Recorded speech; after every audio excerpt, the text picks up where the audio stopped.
did it.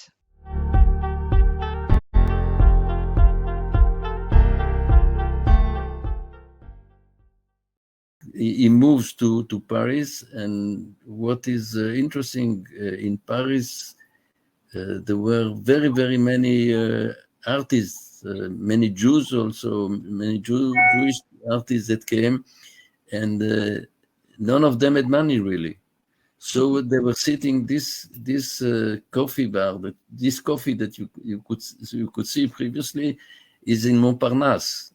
And all the painters were sitting in some of the coffee bars there in the front of La Coupole, Le Dôme, and one was helping the other. So one was buying some coffee, and then he was sharing his coffee with the other one. And all these painters had no money. It was also a very difficult period because the stock exchange in the United States collapsed. So nobody had really money. So everybody was trying to find somebody to help him. And Kirszenbaum, thanks to his wife, succeeded really to survive in Paris. In Paris, he moves. His style is changing. He moves really to what is called Impressionism. And when you look at these paintings, they're already different than what we've seen previously. We'll come back to the Jewish period from Stashov later on, but here you can see that they are really developing and being a part of the Impressionist school at that period. So after being involved in the Expressionism, he's moving to the Impressionism. Okay, so he was also a friend with George Rouault.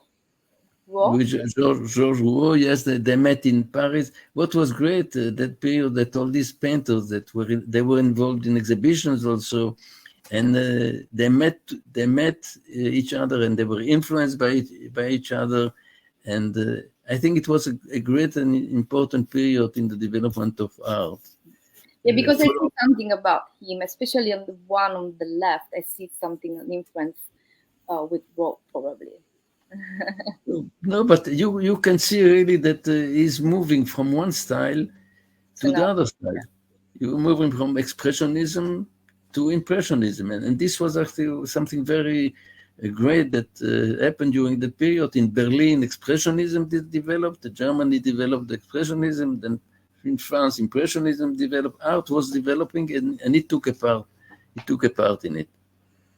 The most difficult period we'll see soon is when in 1940 the war started, and then because he was from German, his wife was German, and he was considered also as a German. And first he was arrested as a German, and he was put in a camp as a German.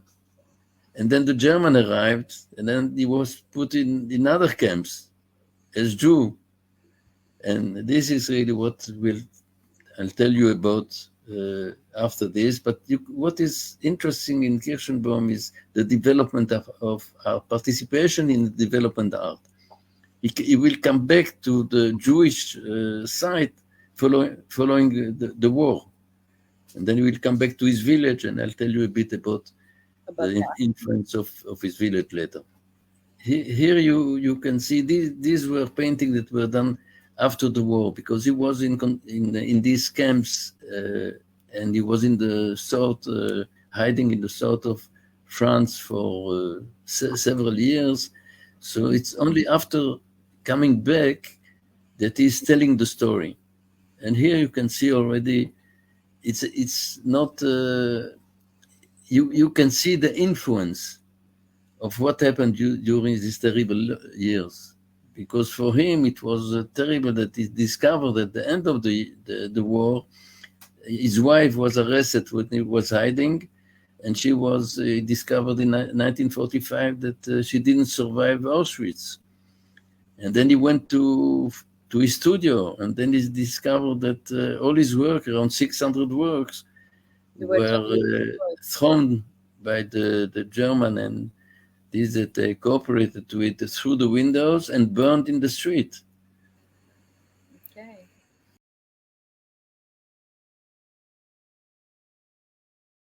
D-it.